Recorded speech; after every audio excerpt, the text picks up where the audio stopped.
This study definitely made the rounds on social media, and a lot of people picked up on this.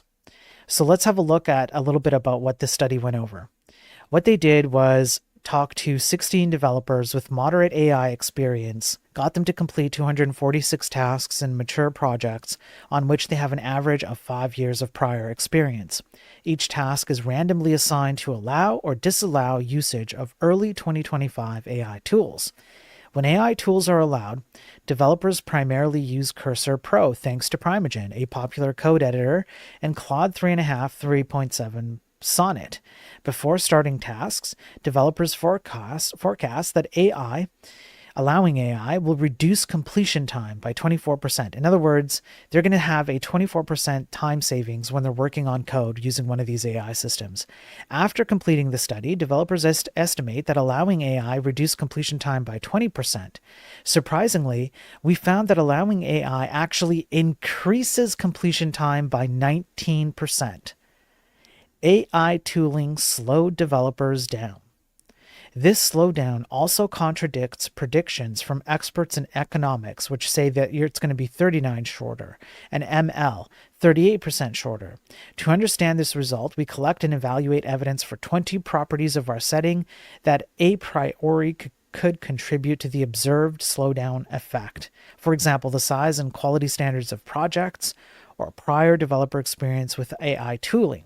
Although the influence of experimental artifacts cannot be entirely ruled out, the robustness of the slowdown effect across our analysis suggests it is unlikely to be primarily a function of experimental design. And so then you can go down into the details of how they do it.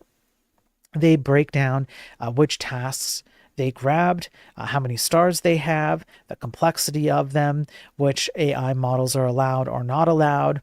They do the two different variety, which is use an AI system to accomplish the task, don't use an AI system to accomplish the task, how many hours were spent on tasks, what the output was, why people felt like it would speed them up.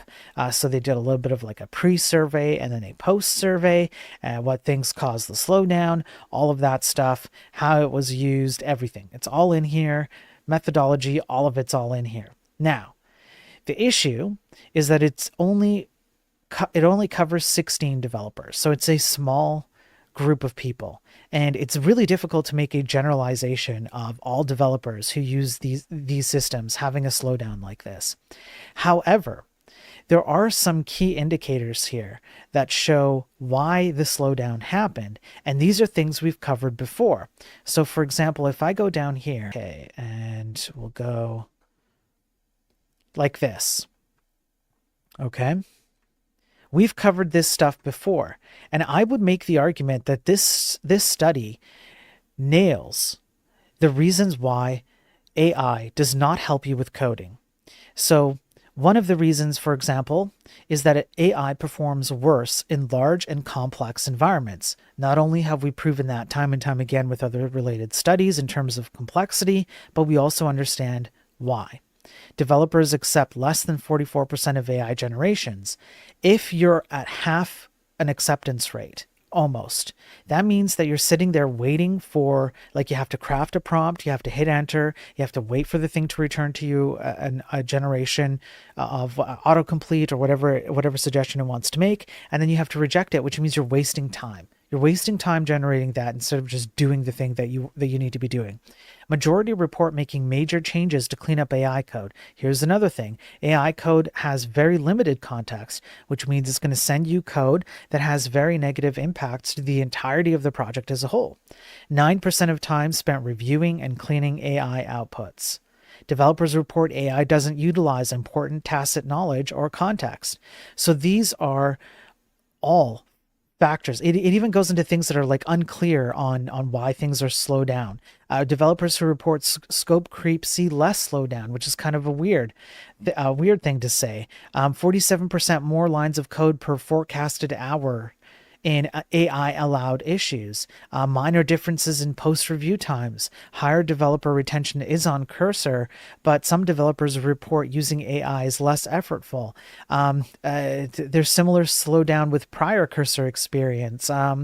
AI generation stuff, importance versus not importance. There we go. 4% of time waiting on AI generations. Like, we've covered all of them on this stream. So this, I don't, I think it's fair to say that even though this scientific study only covers 16 developers, which is small. Granted, it is small. I grant that, but it explains it explains all of the different reasons why LLMs are not a good replacement for just hand rolling your own code. They're not a good replacement. At the very least, I'm going to make that argument for as like a general rule. If you're going to use it for a very small, very, I don't know what you want to say, narrow use case where maybe you're just trying to spitball some code and you're going to throw it out at the end anyways, or something like that, maybe then, fine. But generally speaking, what are the benefits of these things?